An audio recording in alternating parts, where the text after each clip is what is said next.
Mobile silent कर देंगे या स्विच ऑफ।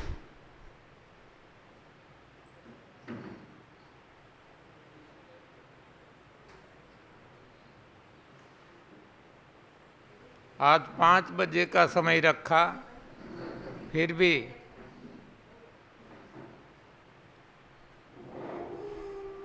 कोई कोई लोग अभी भी नहीं आए हैं। कोई बात नहीं, हम हमारी यात्रा शुरू कर देते हैं।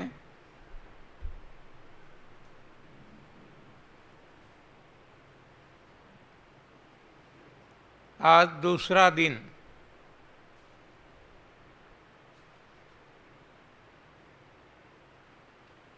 पूरा होने को है, तो किसी को कोई खास फायदा हुआ क्या? किसी को कोई खास फायदा अपने को लगता है कि मुझे केवल एक ही दिन में, आज दूसरा दिन है, इतना फायदा हो गया। जैसे सुबह बताया गया था, चाय छूट गई, ये भी एक बहुत बड़ा फायदा है।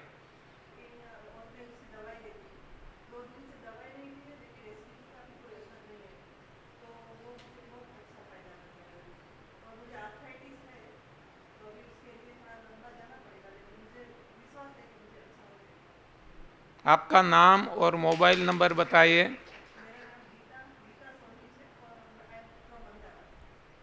मोबाइल नंबर धीरे धीरे रिपीट कीजिए।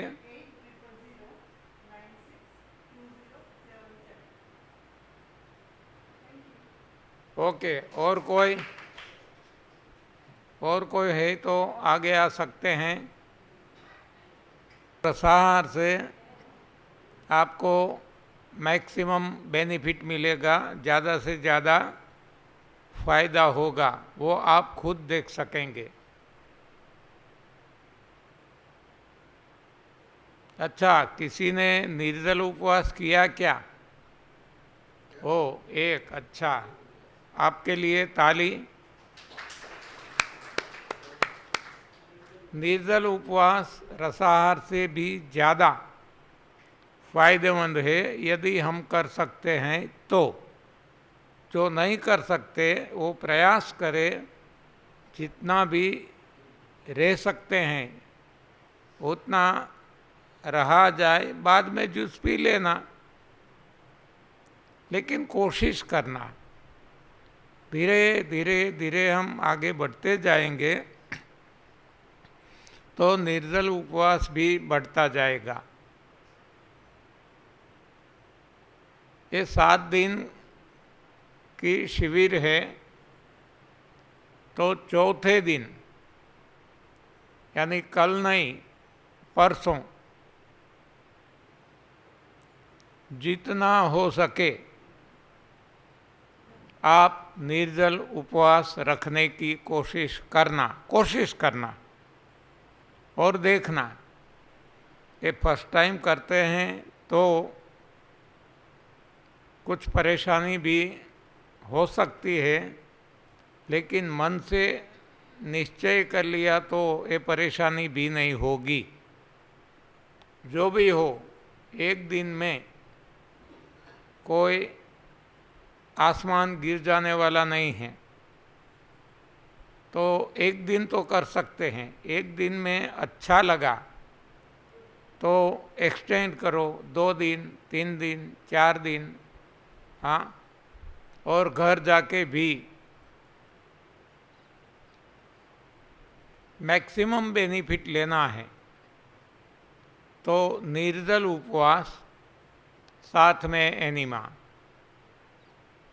जिससे निर्जल उपवास नहीं हो सकता वो जितना हो सके उतना निर्जल उपवास रखें और बाद में जूस पी लें। एनिमा अवश्य लेना है। आप देखेंगे चमत्कारिक फायदा मिलेगा।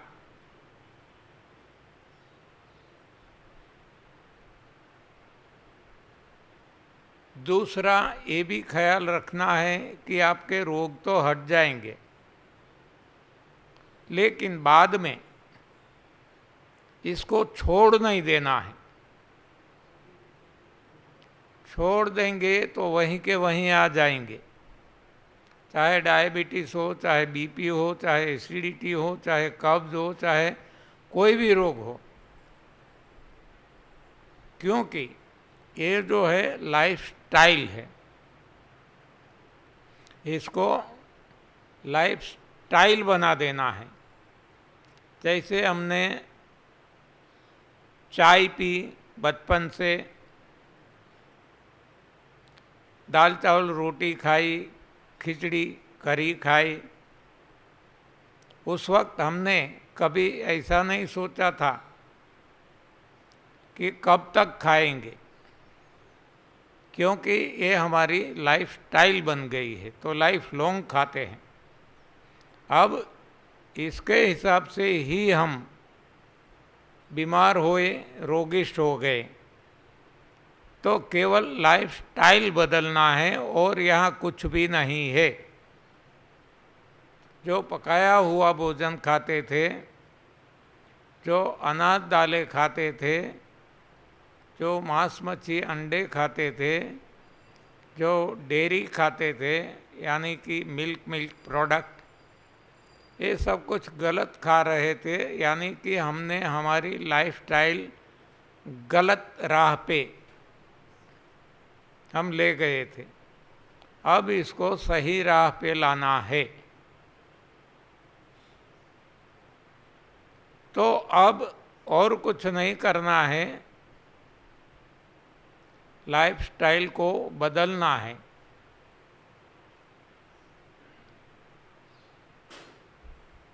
आप क्यों इतना देर कर देते हैं आने में?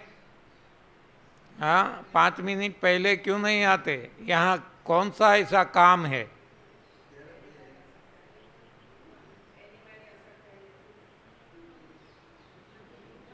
इतना समय तो मिला हमें।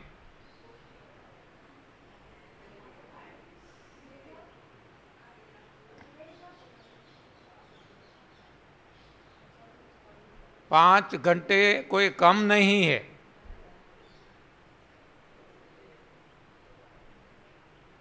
और फिर भी देरी से आते हैं। वो बताते हैं कि आपके लिए इतने गंभीर नहीं हैं, आप आपके रोग के लिए इतने गंभीर नहीं हैं, तो फिर रोग कैसे जाएगा? देखो, आपका वजन भी ज़्यादा है, चलने में भी तकलीफ हो रही है, और फिर भी आप देरी से आते हैं। ये कोई अच्छी बात नहीं है। समय से आ जाना है, समय से पहले 5 मिनट, कम से कम समय पे तो आओ। हाँ, यहाँ कौन सा ऐसा काम है हाँ कि हम लेट पड़ते हैं।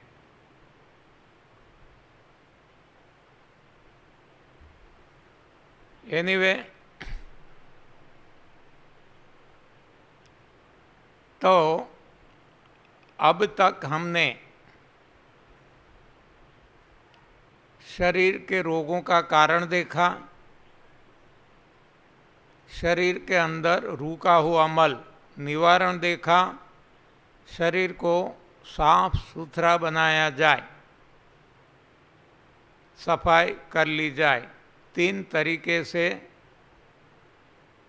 उपवास, एनिमा और रेचक रस। केवल शरीर नहीं, इंद्रियां भी सशक्त होनी चाहिए, मन भी आनंदित रहना चाहिए,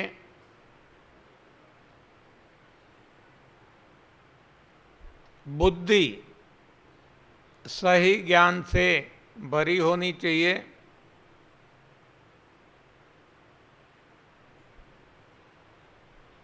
और हम प्रेम से भरे होना चाहिए। सबसे ऊंची प्रेम सगाई। तो ये सब कुछ कब हो सकता है, ये हमने देख लिया। शरीर का मल हटाने से शरीर स्वच्छ और स्वस्थ हो जाता है। इंद्रियों का मल हटाने से एसिड इंद्रियां की शक्ति जागृत होती है।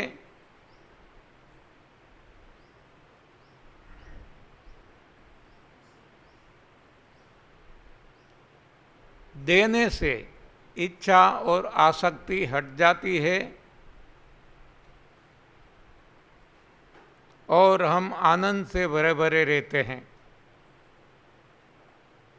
ध्यान से ज्ञान मिलता है और प्रभु को समर्पित होने से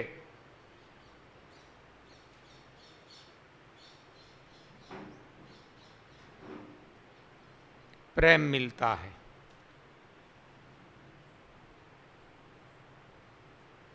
आज तक हमने गलत दिशा में दौड़ लगाई, स्वास्थ्य के लिए दवाइयाँ ली, शक्ति के लिए भोजन लिया, आनंद मौज मजा मस्ती के लिए धन का संग्रह किया,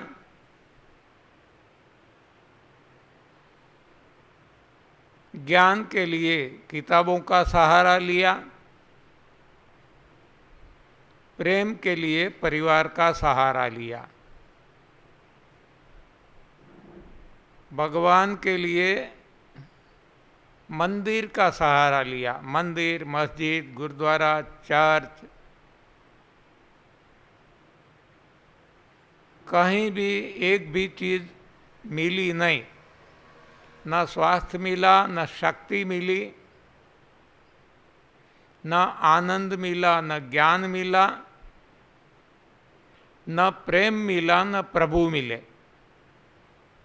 क्योंकि ये बाहरी दौड़ थी। जबकि भगवान भीतर है, तो अब हमें भीतर जाना है। भीतर जाने से सारे सुख अपने आप मिल जाते हैं। हमने देख लिया डायबिटीज़, बीपी, एसिडिटी, माइग्रेन, सांस, एड, कैंसर, सब कुछ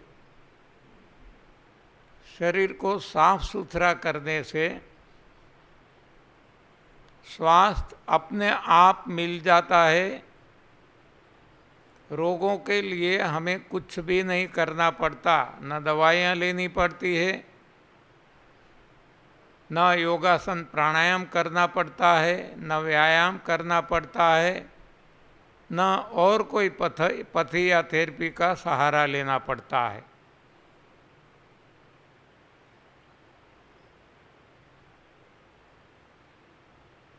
तो स्वास्थ्य कहाँ था? हम गोलियों में, दवाइयों में, व्यायाम में, योगासन में, प्राणायाम में ढूंढते थे, अन्य पथी थेरेपी में यानी बाहर ढूंढते थे, जबकि स्वास्थ्य था अंदर। अंदर का जो टॉक्सिन है, जो इम्प्यूरिटी है, गंदगी है, दोष हैं, जैसे उनको हटा दिया गया, स्वास्थ्य प्रकट हो गया। हाँ, समझ में आता है ना? स्वास्थ्य अपने आप प्रकट होता है। स्वास्थ्य के लिए हमने कुछ नहीं किया, हमने केवल शरीर को साफ किया। यानी कि जो पर्दा लग गया था, जो ढक्कन लग गया था, इसको हमने हटा दिया और कुछ नहीं किया, तो ये प्रकट हो गया। स्वास्थ्य था, अंदर ही था। जैसे कि कोई वस्तु है हमारी, मान लो मोबाइल है, रात को सोते थे कोई चद्दर के नीचे आ गया,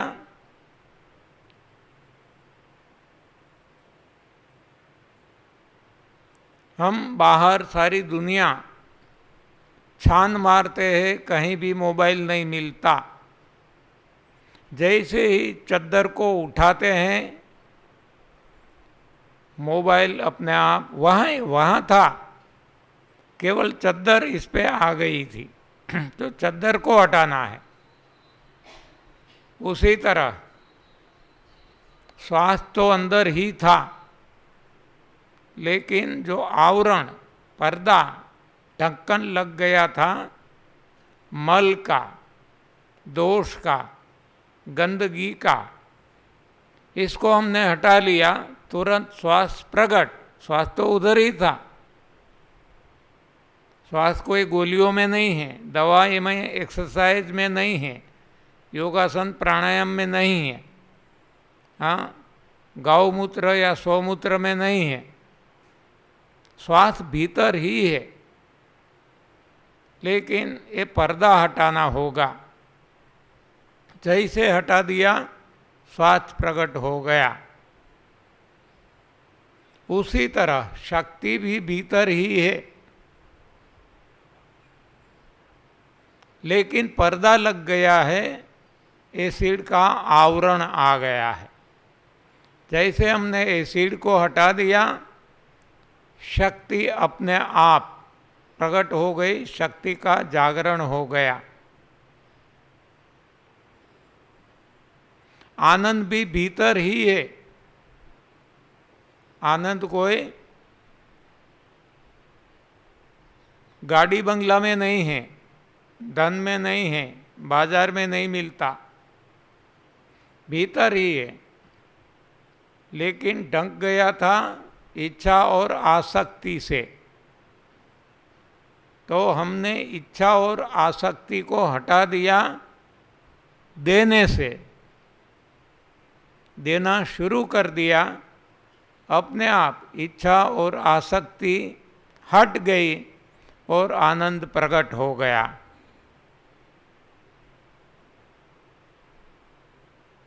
ज्ञान भी भीतर था, किताबों की वजह से ये ज्ञान ढंक गया था अज्ञान से। जैसे ध्यान लगाना शुरू किया, अज्ञान हट गया और ज्ञान अपने आप प्रकट हो गया। प्रेम भी भीतर था, कोई परिवार में नहीं था। जैसे प्रभु को समर्पित हो गए, प्रेम प्रकट हो गया। प्रभु भी मंदिर जाते जाते नहीं मिला, सारा जीवन हमने बिता दिया।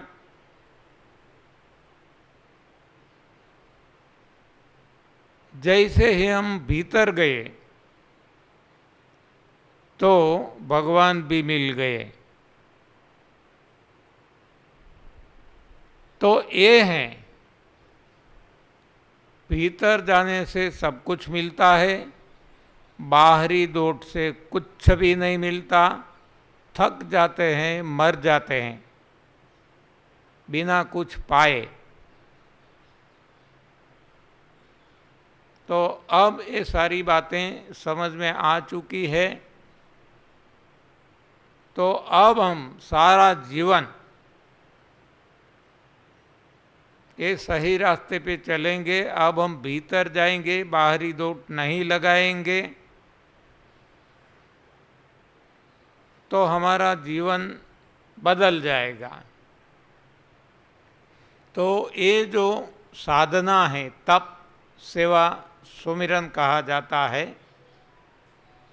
ये साधना जीवन में बदलाव लाने के लिए है, केवल रोगों को दूर करने के लिए नहीं।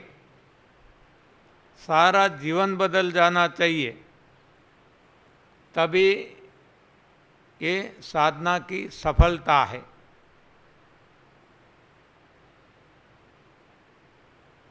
तप सेवा सुमिरन नाम रामचरितमानस में दिया गया है। वो ही साधना, इसका नाम श्रीमद् भगवद गीता में तप, दान और यज्ञ ऐसा बताया गया है। यही साधना बाइबिल में फास्टिंग, चैरिटी, प्रेयर के नाम से समझाई गई है। यही साधना कुरान में रोज़ा, ज़कात और नमाज के नाम से बताई गई है। यही साधना गुरु ग्रंथ साहिब में उपवास, दसबंद और सिमरन के नाम से समझाई गई है। सभी साधना एक ही है, साधन भी एक है और साध्य भी एक है। साध्य क्या है? सभी का, मानव का प्रभु प्राप्ति, ये साध्य है, लक्ष्य है, गोल है। साधना यानी कि रास्ता, ये है तप, सेवा, सुमिरन। और साधन हमारा देह। बड़े भाग्य मानुष तनु पावा, सुर दुर्लभ सब ग्रंथनी गावा। साधन दाम है, सब भी जितने भी साधन प्राप्य है, इन सभी में सर्वश्रेष्ठ साधन कोई है तो ये साधनों का धाम, साधन धाम, ये हमारा शरीर है। साधन धाम मोक्ष कर द्वारा, पाई न जेहि परलोक संवारा। तो हमें जाग जाना है, नहीं तो ये फेरा फोगट जाएगा। जो ये मनुष्य अवतार मिला है, पद, पैसा, प्रतिष्ठा और परिवार के पीछे पागल बने रहेंगे तो ये फेरा फोगट जाएगा और ये बार बार नहीं मिलता। बड़े भाग मानुष तना, जब भाग्य का उदय होता है तभी ये मनुष्य देह मिलता है। तो इसको पद, पैसा, प्रतिष्ठा और परिवार के पीछे गंवा नहीं देना है। तो क्या करना है? अगला जन्म सुधारना है। इसने ये मानव देह पाया है और परलोक को नहीं संवार लिया तो फिर आगे बताया गया है, सो परत्र दुख पावई सिर दुनी दुनी पछिताय। काल ही, कर्म ही, ईश्वर ही मिथ्या दोष लगाए। बाद में दोष लगाएंगे काल, कर्म और प्रभु पे। कुछ होने वाला नहीं है, अभी से जाग जाए। देखो जो बीत गया वो बीत गया, भूतकाल, इसको याद नहीं करना। फ्यूचर जो है, भविष्य, ये भविष्य को सुधारना है हमें। तो भविष्य को सुधारने के लिए वर्तमान में काम करना पड़ेगा। आज कुछ बीज बोते हैं तो कुछ समय के बाद हमें उसकी फसल मिलती है। उसी तरह अगला जन्म में सुधारना है तो इस जन्म में हमें काम करना होगा। इसीलिए संत कबीर जी ने बताया है, कल करे सो आज कर, आज करे सो अब। समय मत गमाओ। इतना अच्छा समय मिला है, भगवान की कृपा है, आप यहाँ आ गए हैं 7 दिन के लिए, तो समय पे आ जाइए। इतना देरी से क्यों आते हैं मेरी तो समझ में ही नहीं आता। समय पालन बहुत जरूरी है। हम कहते हैं टाइम इज मनी, मैं कहता हूँ नहीं, ये भी गलत है। मनी की कोई वैल्यू नहीं है टाइम के आगे। Time is time. जो टाइम बीत गया, आप कितने भी पैसा खर्च कर देंगे, वो टाइम आपको मिलने वाला नहीं है। तो टाइम को मनी से कंपेयर करना ये गलती है। और यदि सफलता प्राप्त करनी है तो 1 hour early is better than 1 minute late. ऐसे सूत्र हमारे जीवन में हमें अपनाना चाहिए। 1 घंटा पहले जाके बैठ जाना, ये 1 मिनट लेट पढ़ने से कई गुना ज़्यादा फायदेमंद है। हाँ, 1 hour early is better than 1 minute late. 1 minute हम लेट पड़ गए, फ्लाइट निकल गई, ट्रेन निकल गई, बस निकल गई, तो अब क्या काम का। इसलिए फ्लाइट पकड़नी है तो हम घर से 4-5 घंटे पहले निकल जाते हैं। वहाँ सब कुछ अंदाज़ा लगाते हैं कि इतना किलोमीटर दूर है तो इतना ट्रैवलिंग टाइम लगेगा, ट्रैफिक की समस्या है तो और टाइम ज़्यादा लग सकता है, तो ट्रैफिक के लिए भी हम आधा घंटा मार्जिन रखते हैं। और वहाँ इंटरनेशनल फ्लाइट में जाना है तो 3 घंटे पहले पहुँचना होता है,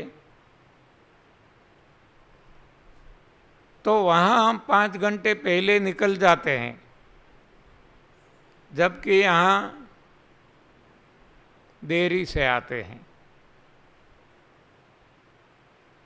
आपके जीवन को बदलने के लिए इतना इम्पोर्टेंट ये टाइम है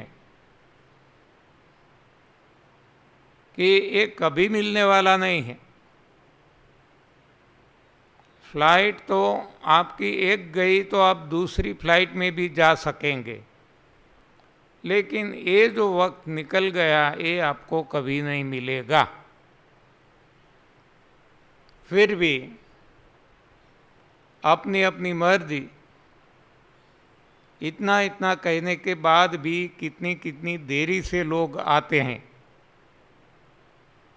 मुझे कहना अच्छा नहीं लगता, कहना पड़ता है, निकल जाता है अंदर से कि क्यों लोग इतना भी नहीं समझते हैं। 5-5 घंटे हमें मिले दोपहर आराम के,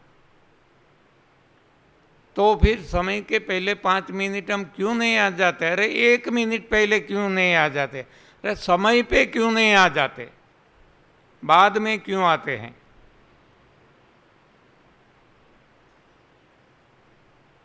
एनीवे, जो भी है आपकी मर्जी। तो हमने देखा कि जो कुछ हमें पाना है बाहर नहीं है, सब कुछ भीतर है, अंदर है। क्यों भीतर है? क्योंकि भगवान खुद भीतर है और भगवान ही ये सारी चीज़ें रखते हैं और देते हैं। भगवान को हमें नहीं पाना कोई बात नहीं, लेकिन ये सारे सुख तो हमें चाहिए ही, तो इसलिए भी भीतर जाना पड़ेगा। हमें मोबाइल चाहिए तो मोबाइल बिक्री करने वाले के पास जाना पड़ेगा। तरकारी चाहिए तो तरकारी जो बेचता है उसके पास जाना पड़ेगा। उसी तरह जो सुख हमें चाहिए, ये सुखों का दाता खुद भगवान है जो हमारे अंदर विराजमान है, इसलिए हमें अंदर जाना आवश्यक है।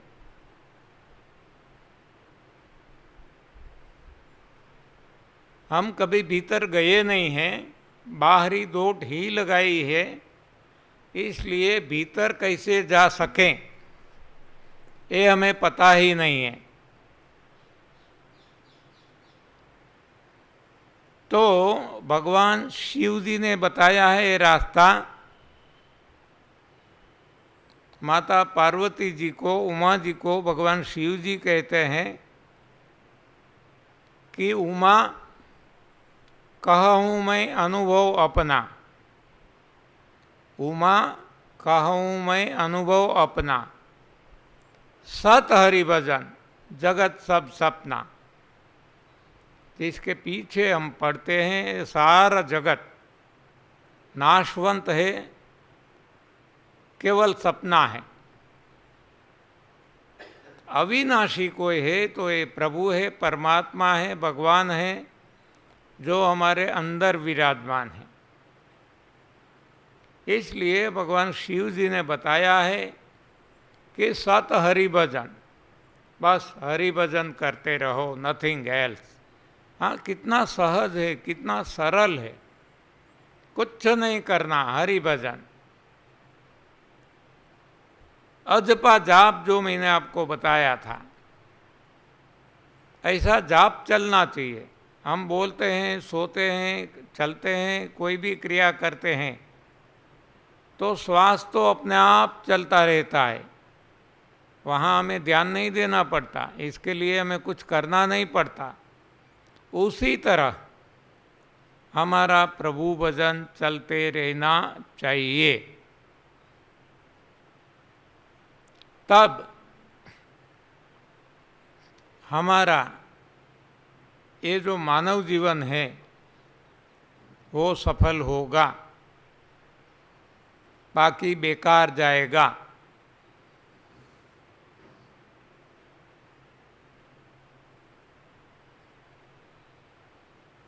तो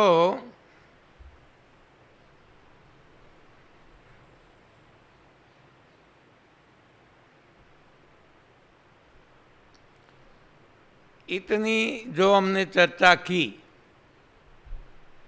इसमें किसी को कोई सवाल है तो पूछ सकते हैं, नहीं तो हम आगे बढ़ेंगे। किसी को कुछ पूछना है? किसी को नहीं? ओके, तो आगे चलते हैं। तप सेवा सुमिरन की जो साधना है, इसमें तप क्या है? खाने पीने का छोड़ना, उपवास। केवल खाने पीना छोड़ देंगे तो ये तप नहीं कहलाता।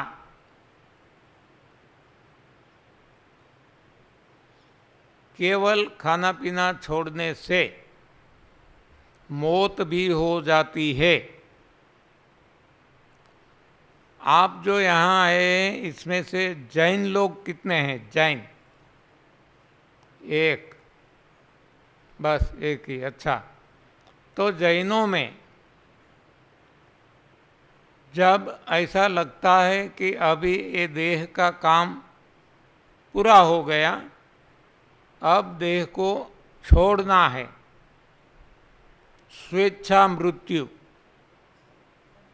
तब वो क्या करते हैं? खाना पीना छोड़ देते हैं और 12-15 दिन में उनकी मृत्यु हो जाती है, जिसको नाम दिया गया है संथारा। हाँ, तो खाना पीना केवल छोड़ देने से ये तप नहीं कहलाता। खाना पीना जिसका छूट जाता है, मानो सोल्जर से सैनिक खाने पीने को नहीं मिलता तो 5-6 दिन में वो मर जाते हैं।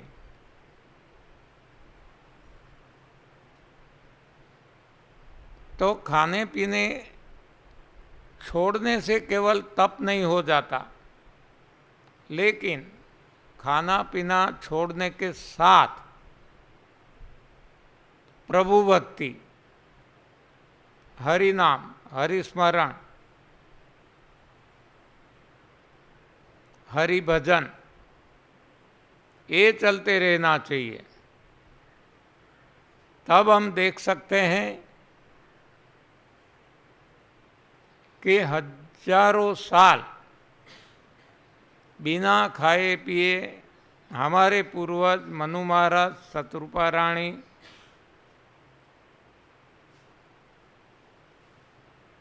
माता पार्वती, ध्रुव जी, ये सब रहे हजारों साल बिना खाए पिए और फिर भी जिंदा रहे। इतना ही नहीं, उनको प्रभु प्राप्ति हुई। तो इसको तपस्या या तो तप हम कह सकते हैं। तो तप में है खाना पीना छोड़ना और प्रभु भक्ति। अब सेवा, सेवा में भी त्याग है। किसका? धन और संपत्ति जो हमारे पास है, समय, शक्ति, धन, संपत्ति जो भी है, उसका त्याग करना है। और केवल त्याग नहीं करना है। केवल त्याग करेंगे तो ये दान हो जाएगा। दान देने वाला दुखी रहता है। सारी दुनिया में आप देख सकते हैं जितने भी दानी हैं, दानेश्वरी है, दान देते हैं, एक दिन में करोड़ करोड़ रुपया दान कर देते हैं, फिर भी दुखी है। शरीर से, तन से दुखी, मन से दुखी, सभी तरह दुखी है। क्यों? क्योंकि दान से ईगो बढ़ता है। दान देने से ईगो बढ़ता है, जबकि सेवा करने से ईगो कम होता है, ईगो रहित हो जाते हैं। हम देख सकते हैं जो दानी हैं उनका हाथ और उनका स्थान ऊंचा रहता है, ऊपर रहता है, और जो लेने वाला है उसका हाथ नीचे, उसका स्थान भी नीचे रहता है। तब क्या होता है? दोनों दुखी रहते हैं। दान देने वालों को मन में घमंड आ जाता है, अभिमान आ जाता है।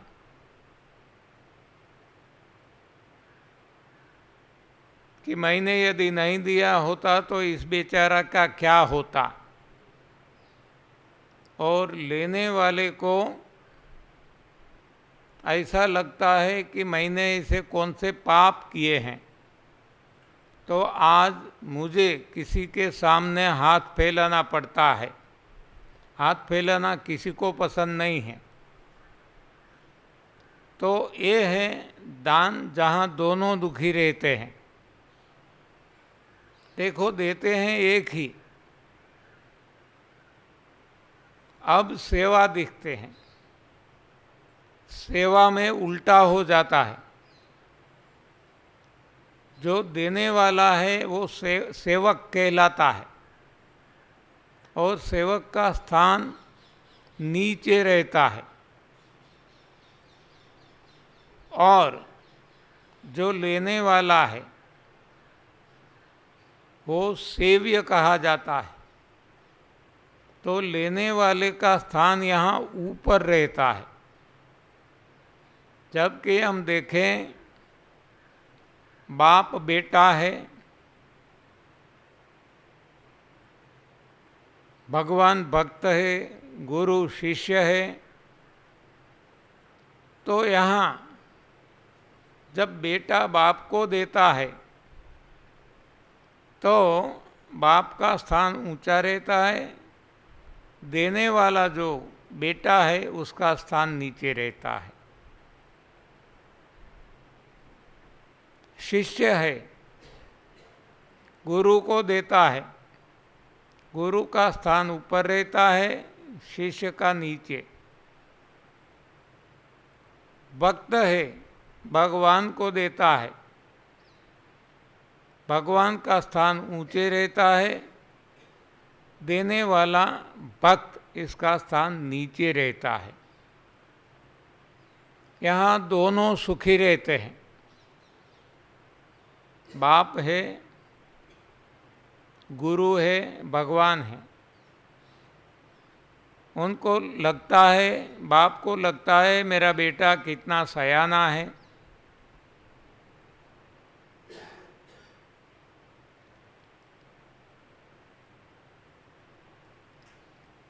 गुरु को लगता है मेरा शिष्य कितना लायक है,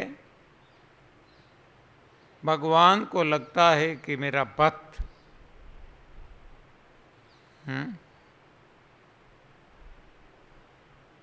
परिपूर्ण लायक है। तो बाप को भी संतोष होता है, गुरु को भी संतोष होता है, भगवान को भी संतोष होता है। और देने वाले जो है, बेटा है, शिष्य है या तो भक्त है, ये भी सुखी रहते हैं, ऐसा मानकर कि हमारी सेवा स्वीकार कर ली गई, तो वो भी सुखी रहते हैं। तो यहाँ अंतर क्या हुआ? देने की वस्तु तो एक ही है, जो भी देते हैं, धन देते हैं, कोई चीज़ देते हैं, देने की वस्तु कॉमन है, एक ही है, लेकिन भाव बिलग बिलग है। एक में भाव दान का है, एक में भाव सेवा का है। जब भाव बदल जाता है तो परिणाम बदल जाता है। इसलिए हम आप सभी को बार बार बताते हैं कि केवल भोजन में बदलाव लाने से आपको पूरा फायदा नहीं होगा, साथ साथ आपको भगवान पे भरोसा होना जरूरी है। भगवान पे भरोसा नहीं है और विज्ञान पे भरोसा है तो गए काम से, तो फायदा नहीं होगा, आप कर ही नहीं पाएंगे। आपको लगेगा कि मैं ऐसा खाता हूँ, इसमें से मुझे विटामिन कहाँ से मिलेगा, प्रोटीन कहाँ से मिलेगा, कार्बोहाइड्रेट कहाँ से मिलेगा, कैल्शियम कहाँ से मिलेगा,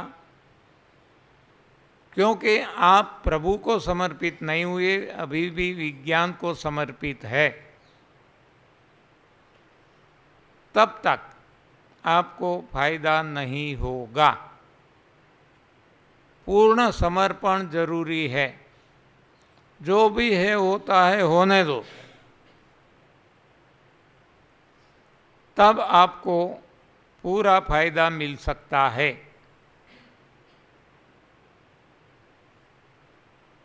तो इसके लिए क्या जरूरी है? लगन। ऐसी लागी लगन मीरा हो गई मगन, वो तो गली गली हरि गुण गाने लगी, ऐसी लागी लगन। तो ऐसी लगन जिसको लग जाती है न्यू डाइट सिस्टम की,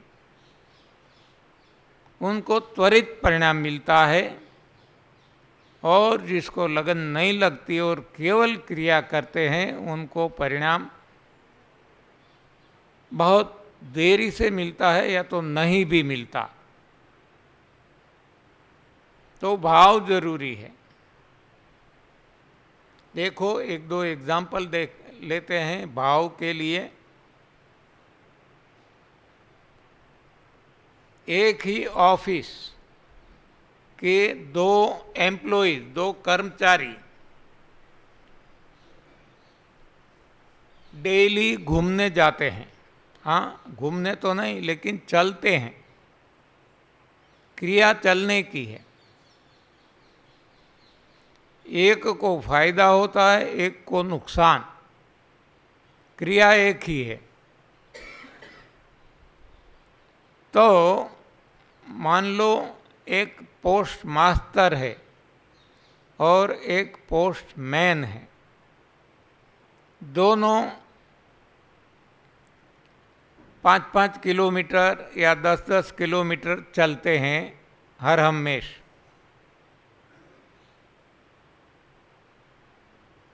पोस्ट मास्टर को फायदा होता है, पोस्टमैन को नुकसान होता है। क्यों ऐसा? क्रिया तो एक ही है।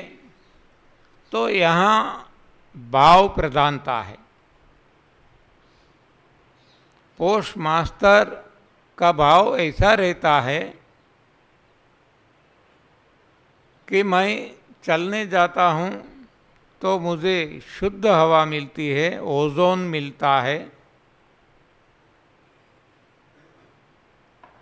तो इसकी स्फूर्ति बनी रहती है। जबकि पोस्टमैन है, डाकिया, टपाली, वो भी उतना ही चलता है, लेकिन उसका भाव पोस्ट मास्टर जैसा नहीं है। उसका भाव क्या है कि ये जो सरकार है, ये मेरे साथ अन्याय कर रही है। मैं इतनी कड़ी मेहनत करता हूँ, फिर भी मुझे कम तनख्वाह, कम सैलरी दी जाती है। जबकि मेरा बॉस है पोस्ट मास्टर, वो केवल बैठे बैठे साइन करता है और हुक्म चलाते हैं, आदेश करता रहता है, फिर भी उसकी सैलरी मुझसे कई गुना ज़्यादा है। तो ये भाव है। इस हिसाब से पोस्टमैन थक जाता है और पोस्ट मास्टर स्फूर्ति से भरा रहता है। ये भाव प्रधानता है।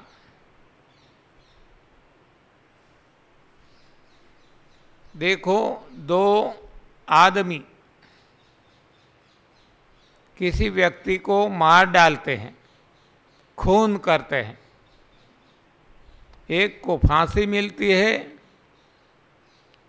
एक को शाबाशी मिलती है, प्रमोशन मिलता है।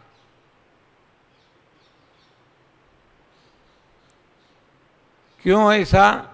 दोनों ने एक ही काम किया, खून किया, मार डाला किसी आदमी को, फिर भी इतना अंतर। तो हम देखते हैं, एक जो है इसने मारा, खून किया बदला लेने की भावना से, तो उसको फांसी हो जाती है। और दूसरा जो है सोल्जर है, सैनिक है, उसने मारा, कोई बदला लेने की भावना नहीं है, केवल राष्ट्र भक्ति है, अपनी निष्ठा है, फर्ज है, तो उसको प्रमोशन मिलता है। तो यहाँ भी हमने देख लिया, क्रिया एक ही होने के बावजूद जब भाव बदल जाता है तो परिणाम बदल जाता है। हम देखते हैं एक और उदाहरण,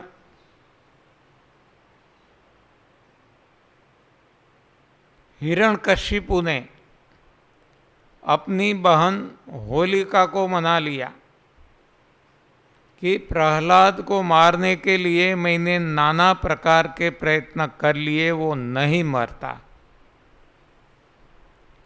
तेरे पास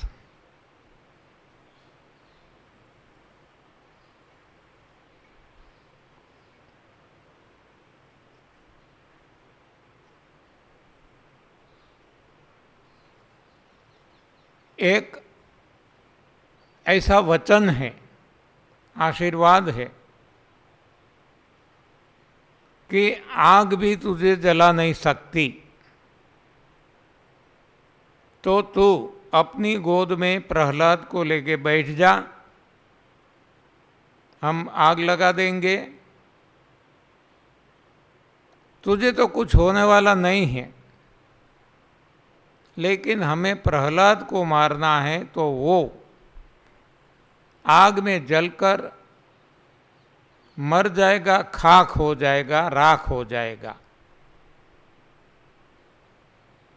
बहन राजी हो जाती है, अपनी गोद में प्रहलाद को बिठा देती है और ये लोग आग लगा देते हैं। लेकिन जिसको राम रखते हैं उनको कौन चखते हैं।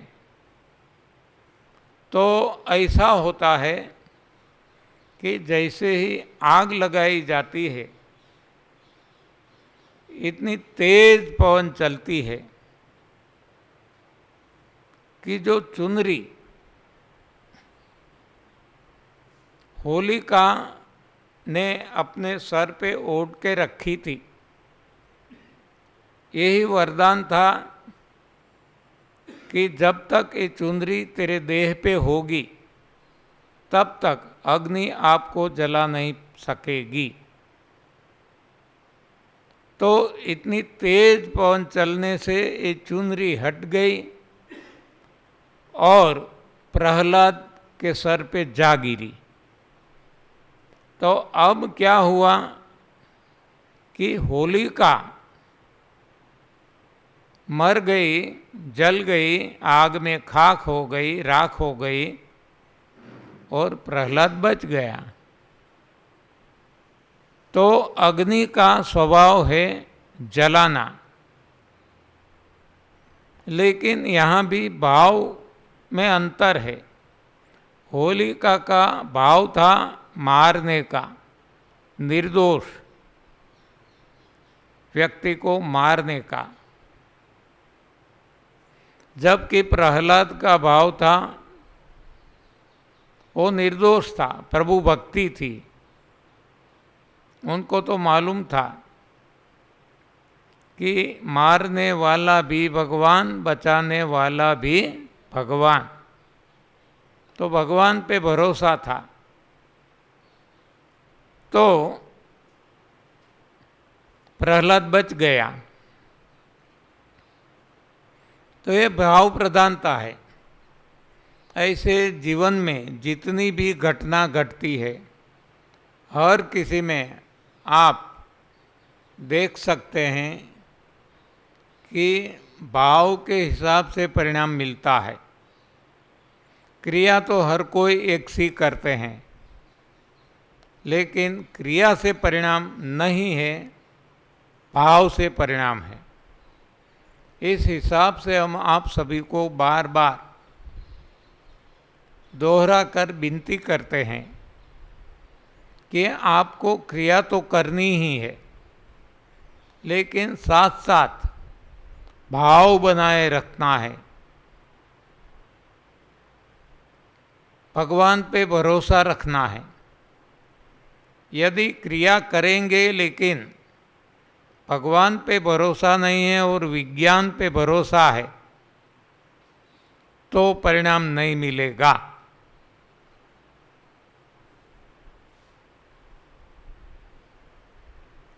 तो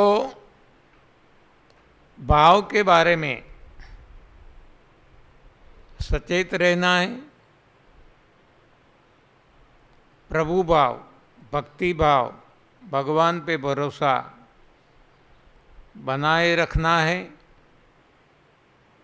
ये केवल नई भोजन प्रथा की बात नहीं है, इसलिए हमने कई उदाहरण आपको देके बताया। जीवन में कोई भी घटना घटती है, चाहे आर्थिक हो, चाहे शारीरिक हो, चाहे राजकीय हो, सामाजिक हो, कोई भी हो, सब भी में आप देखेंगे कि एक ही क्रिया करने वाले को एक सा परिणाम नहीं मिलता, परिणाम भाव के अनुसार मिलता है।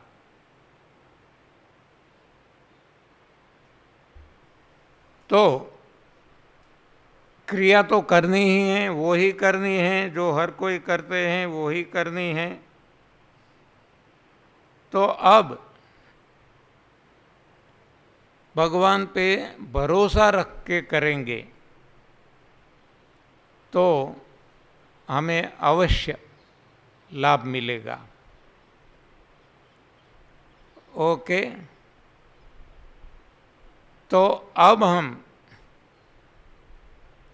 टॉपिक बदल देते हैं। अब देखते हैं कि हर कोई प्राणी, हर कोई जीव अपने लिए जो भोजन बना वो ही खाते हैं, जबकि हम इंसान, मानव,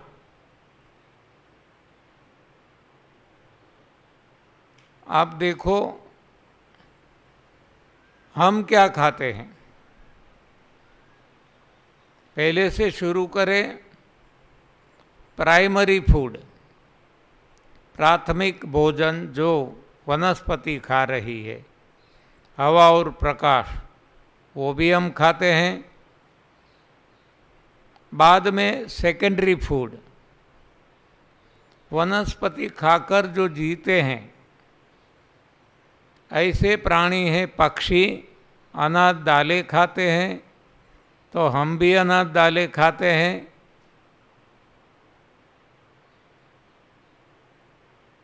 तृण आहारी, गाय, भैंस, हाथी, घोड़ा, बैल आदि, वो घास खाते हैं, तो हम भी घास खाते हैं। हाँ, पालक खाते हैं, धनिया खाते हैं, पुदीना खाते हैं, मेथी खाते हैं, मेथी भाजी।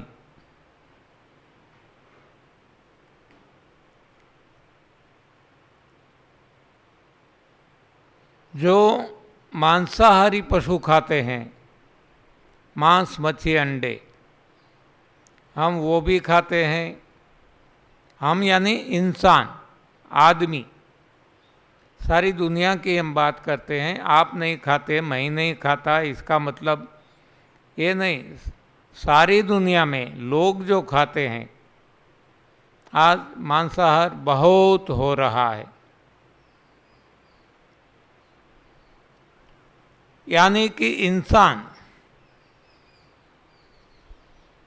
सब कुछ खाता है, सभी का भोजन खाता है, केवल अपना भोजन नहीं खाता।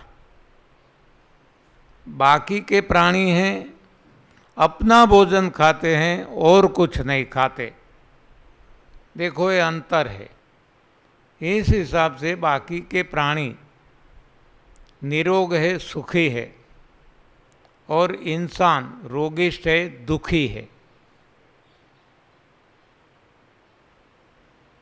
इतना ही नहीं, इससे भी आगे चलकर सृष्टि में कोई भी प्राणी आग पे चढ़ाकर पकाकर नहीं खाता। जब इंसान ज़्यादातर सभी चीज़ें पकाकर खाता है, या तो भूंज के खाता है, या तो उबाल के खाता है, या तो तल के खाता है, हाँ, फ्राई करके तेल में या घी में, जो कोई नहीं करता। उसी तरह सारी सृष्टि में कोई भी प्राणी पराई माँ का दूध नहीं पीता। जब तक प्रकृति ने दिया अपनी माँ को, तब तक ही अपनी माँ का दूध वो पीता है। बाद में सारा जीवन वो दूध नहीं पीता। और हम इंसान हैं, किसी का दूध नहीं छोड़ते, जिसका भी मिला उपयोग कर लेते हैं। तो ये सारी बातें हैं जो हम प्रकृति का नियम तोड़ते हैं, और इस हिसाब से हमें दंड मिलता है, और दंड में रोग और दुख है। बाद में हम प्रार्थना करते रहें, सर्वे सुखिनः सन्तु, सर्वे सन्तु निरामया, इससे कोई बात बनने वाली नहीं है। सारा जीवन ऐसी प्रार्थना करते रहें, कोई फायदा मिलने वाला नहीं है। क्योंकि प्रकृति के नियम को हम तोड़ते हैं तो इसका दंड अवश्य भुगतना पड़ता है, और वो है रोग और दुख। जबकि अन्य प्राणी प्रकृति के नियम का पालन करते हैं, तोड़ते नहीं हैं, इसलिए वो निरोग है और सुखी है। हमें भी निरोग व सुखी रहना है, तो हमें भी प्रकृति के नियमों का पालन करना होगा। और नहीं करेंगे तो दंड भुगतना होगा। आज जो भुगत रहे हैं,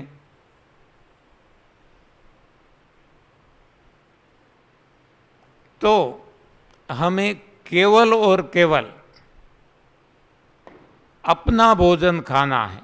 अपने लिए जो बना है वो हमने देख लिया, पत्रम पुष्पम फलम तोयम, या तो फिर कंद मूल फल पत्ती और पानी, जिसको हम कह सकते हैं सलाद, सब्जी, फल, पत्तियां एवं पानी, ये हमारा भोजन है। उसे उसी स्वरूप में खाना है। नो प्रोसेस एट ऑल, कोई भी प्रक्रिया नहीं करना है, ना आग पे चढ़ाना है। सही मायने में देखा जाए तो ना काटना है, ना मरी मसाला डालना है, डायरेक्ट खाना है जैसे अन्य पशु खाते हैं। जैसे बाल्यावस्था में बालक अपनी माँ का दूध डायरेक्ट पीता है, हाँ, माँ का दूध निकाला नहीं जाता, बर्तन में रखा नहीं जाता, आग पे उबाला नहीं जाता, हाँ, डायरेक्ट पिया जाता है। उसी तरह हमें जो प्रकृति देती है, इसको डायरेक्ट खाना है। लेकिन हमने अपना जीवन ही ऐसा बना दिया है कि डायरेक्ट खाना हमारे लिए संभव नहीं रहा।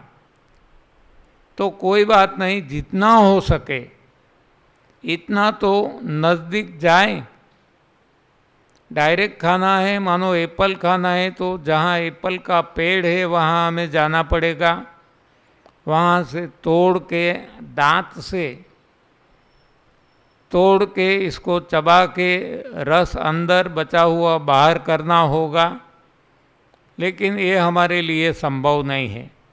तो कोई बात नहीं, मार्केट से लाया जाए और ताज़ा, इसको हम ताज़ा कहेंगे, ताज़ा है ही नहीं, हमारे पास पहुँचते पहुँचते 2-3-4 दिन या तो हफ्ता निकल गया होगा। फिर भी जब हमारे हाथ में आता है तब इसको तुरंत खा लेना चाहिए, और इसको न काटना है न मरी मसाला डालना है, ये सही है। लेकिन ये भी हमारे लिए संभव नहीं है, तो कोई बात नहीं, काटो, मरी मसाला डालो, जो यहाँ बनाया जाता है उसी तरह हम घर पे बना सकते हैं डिफरेंट टाइप्स ऑफ रेसिपीज़। ऐसा बना के खाओ। इसमें क्या होगा, जो शुद्ध स्वरूप में सीधा खाते हैं, मान लो इसमें हमें 100% जो हमारे लिए जीवन सत्व है, तत्व है, वो मिलता है। ये जब हमारे पास 2-3-4 दिन या हफ्ते के बाद मिलता है तो इतना सत्व तत्व कम हो जाता है। उसी वक्त से कम होना शुरू हो जाता है जब वो अपने सोर्स से छूटा होता है। हाँ, तोड़ लेते हैं कोई फल सब्जी को, अपना जो सोर्स है वनस्पति से अलग कर देते हैं। जब तक वो वनस्पति से कनेक्टेड है वो चार्ज होते रहता है। जैसे हमारा मोबाइल ये इलेक्ट्रिसिटी से कनेक्टेड है तब तक वो चार्ज रहता है। जैसे ही इसको हटाया दिया जाता है इलेक्ट्रिसिटी से, तुरंत उसी वक्त से ही इसकी बैटरी डिस्चार्ज होना शुरू हो जाता है। उसी तरह हर कोई खाद्य पदार्थ को अपने सोर्स से अलग कर दिया जाता है, उसी वक्त से वो सत्व तत्व कम होने लगते हैं, जिसको हम कह सकते हैं कि इसकी बैटरी डिस्चार्ज होने लगती है। अब हमारे पास आया तो हमने फ्रीज में रख दिया, फ्रीज में भी हफ्ते भर रखते हैं तो और बैटरी डिस्चार्ज होती है, सत्व तत्व और कम होते रहते हैं। अब जब खाना है तब निकाला तो इसको काटते हैं और काट कर घंटों तक रखते हैं। देखो, हमें जो यहाँ खाने को मिलता है ये लोग दोपहर से काटते हैं, तब हमें रात को मिलता है। तो कितने घंटे वो काटा हुआ हवा के संसर्ग में रहता है, तो जो अंदर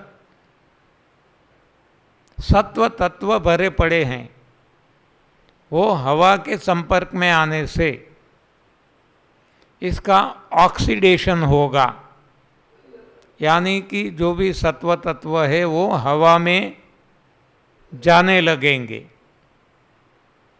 तो हमें जो मिलता है ये सत्वहीन भोजन मिलता है, संपूर्ण नहीं तो बहुत सारा हिस्सा इसका हवा में चला गया है।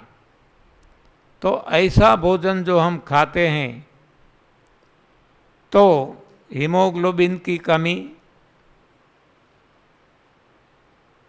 कैल्शियम की कमी, लौह तत्व की कमी, B12 की कमी, विटामिन डी की कमी, ऐसी नाना प्रकार की कमियां आ जाती है। इतना ही नहीं, इसको हम आग पे चढ़ा देते हैं तो आग पे तो एकदम जल्दी से हवा में चला जाता है। अब ये खाने लायक नहीं रहता, अब ये खाना ही नहीं रहता, अब ये पाखाना बन जाता है, मृत आहार बन जाता है, मर जाता है। आप देखोगे कि जिसको काटा नहीं गया, जिसको आग पे नहीं चढ़ाया गया, इसको पानी में भी रखेंगे या तो मिट्टी में डालेंगे तो अंकुरित होगा। ये काटा हुआ, ये भुंजा हुआ, आग पे चढ़ाया हुआ, ये अब अंकुरित नहीं हो सकता क्योंकि वो मर गया। इसका जो जीवन सत्व है मर जाता है। ऐसा मृत आहार हम खाते हैं तो इसमें से हमें कुछ नहीं मिलता। इस हिसाब से हमें जहाँ तक हो सके ताज़ा खाना है, ताज़ा पीना है, और जो हमारा भोजन है वो ही खाना पीना है। इसके अलावा कुछ भी खाना पीना नहीं है। तो ये समझने में एकदम आसान है, मालूम नहीं क्यों हम इसे आज तक नहीं समझ सके।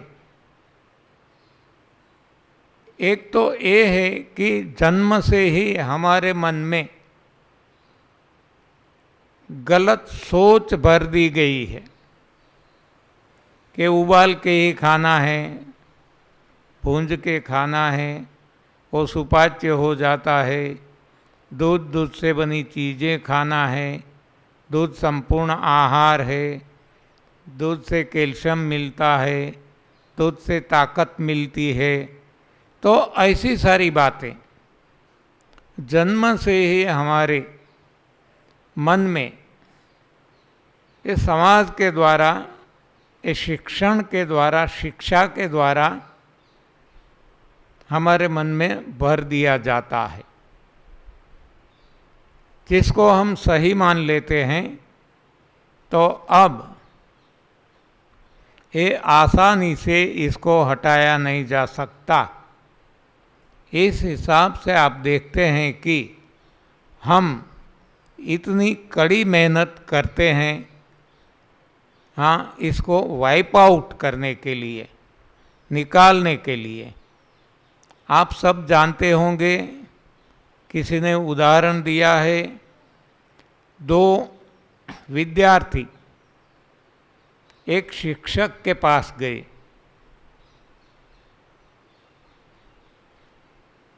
शिक्षक ने इंटरव्यू लिया, दोनों को ट्यूशन रखना था। एक पढ़ा लिखा था, एक अनपढ़ था। तो दोनों को ट्यूशन फी क्या देना होगा, दोनों को एक सी ट्यूशन फी नहीं बताई गई। एक जो पढ़ा लिखा था उसको ट्यूशन फी ज़्यादा बताई गई, और जो अनपढ़ था उसको ट्यूशन फी कम बताई गई। तो जो पढ़ा लिखा था उसने पूछा कि साहब, मैं तो पढ़ा लिखा हूँ, तो मेरी ट्यूशन फी कम होना चाहिए, जबकि आप तो ज़्यादा बताते हैं।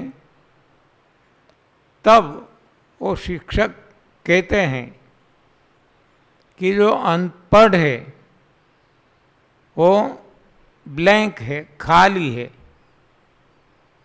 और आप जो पढ़े लिखे हैं तो आपने कुछ पढ़ रखा है, पहले मुझे इसको दूर करना होगा, साफ करना होगा। तो आपका ज़्यादा पैसा सफाई का है और बाद में पढ़ाने का तो दोनों का एक ही है। तो ये मुझे अधिकतर मेहनत करनी होगी हटाने की, वाइप ऑफ करना। तो हमारे मन में ऐसा सब कुछ बचपन से भर दिया गया है। तो ये सेमिनार में हमारा काम इसको वाइप ऑफ करना है, हटाना है। बाकी तो जो मैंने आपको बताया 10 मिनट में आप डॉक्टर बन सकते हैं। बस केवल इतना सुन लिया, समझ लिया, ज़्यादा समझने की ज़रूरत नहीं है। लेकिन जो अंदर भूत भरे हैं इसको हटाना, इसके लिए इतनी सारी मेहनत हम सभी को करनी पड़ती है, आपको भी करनी पड़ती है। तो अब आपकी समझ में सब कुछ आ गया होगा, ऐसा मैं मानता हूँ। फिर भी हमारे पास थोड़ा समय 8 मिनट अभी बची है।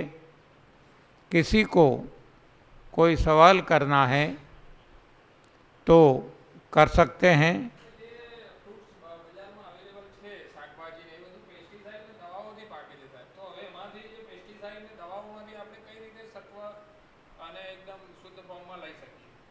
बहुत अच्छा सवाल है और सभी को स्पर्श करने वाला है। ये कोई पर्सनल सवाल नहीं है कि मुझे डायबिटीज़ है तो मुझे क्या करना। हाँ, तो ये जो पेस्टिसाइड्स वाला, केमिकल वाला जो मिलता है, इसकी जगह यदि बिना पेस्टिसाइड, बिना रसायन, केमिकल यदि खाने को मिलता है तो अच्छा है। लेकिन ये कहाँ ढूंढने जाएंगे हम? ऑर्गेनिक के नाम से भी लोग लूटते हैं। हाँ, ऑर्गेनिक कह के ज़्यादा दाम लेते हैं और देते हैं वो ही जो बाज़ार में मिलता है। तो फिर एक रास्ता है कि हम घर पे इसका प्रोडक्शन करें, जो संभव नहीं है। कोई फ्लैट में रहते हैं किराए पे, सिटी में इतना ज़मीन किसके पास है, और गांवों में भी है। तो धरती को आज तक इतना पेस्टिसाइड डाला गया, इतना केमिकल्स डाला गया कि धरती भी बंजर हो गई। तो अब धरती भी बिना दवाइयाँ फसल नहीं दे सकती है। तो अब क्या किया जाए? धीरे धीरे यदि हम प्रयास करेंगे तो आज नहीं तो 2-5 साल के बाद हमें ऑर्गेनिक मिल सकता है। लेकिन कब? हर कोई करते हैं तो, हर कोई तो करने वाले है ही नहीं। सभी को तुरंत पैसा चाहिए। तो अब हम सही बात समझे। मानो मैं आज 76 में हूँ, 76 साल। तो 70 साल पहले की बात करें तब न पेस्टिसाइड थे। आप बैठ सकते हैं, यहाँ भी बैठना है तो भी। पेस्टिसाइड्स भी उस वक्त जन्म नहीं हुआ था। कोई केमिकल से पकाया नहीं जाता था। हाँ, उस वक्त किसी को मालूम भी नहीं था। मैं खुद किसान हूँ, आज भी मेरे पास ज़मीन है, खेती हम करते हैं। अपने हाथों से नहीं करते, करवा लेते हैं, लेकिन खेती है हमारी, तो उस वक्त कोई पेस्टिसाइड नहीं, देशी खाद, कोई केमिकल ट्रीटमेंट नहीं, फिर भी मेरे माँ बाप बीमार थे, घर में हर कोई बीमार थे, मैं भी बीमार था। तो केवल ऑर्गेनिक खाने से हम तंदुरुस्त रहेंगे, निरोग रहेंगे, ये गलत बात है, भूल जाना। आज की बात करो तो मैं तो वही हूँ, और उम्र भी 75 क्रॉस कर चुका हूँ, और जो आप खाते हैं यहाँ वही मैं खाता हूँ। वो मुझे पता है कि पेस्टिसाइड्स वाला है, केमिकल ट्रीटमेंट किया हुआ है, लेकिन फिर भी जब मैं ऑर्गेनिक खाता था बीमार था, आज बीमार नहीं हूँ, और सभी लोग की बीमारियां हट रही है, ये भी मैं देखता हूँ। तो पेस्टिसाइड नुकसानकारी तो है ही, लेकिन जो गलत खाना खाते हैं इससे कम नुकसान करता है। पेस्टिसाइड जो केमिकल हो नुकसान तो करता है, लेकिन हम जो दूध से बनी चीज़ें खाते हैं, अनाज दालें खाते हैं, मांस मच्छी अंडे खाते हैं, इन सभी को आग पे चढ़ाकर पकाकर खाते हैं, ये ज़्यादा नुकसान करता है। इस पे कभी हम सोचते नहीं, बस ये ऑर्गेनिक इनऑर्गेनिक के पीछे पड़े रहते हैं।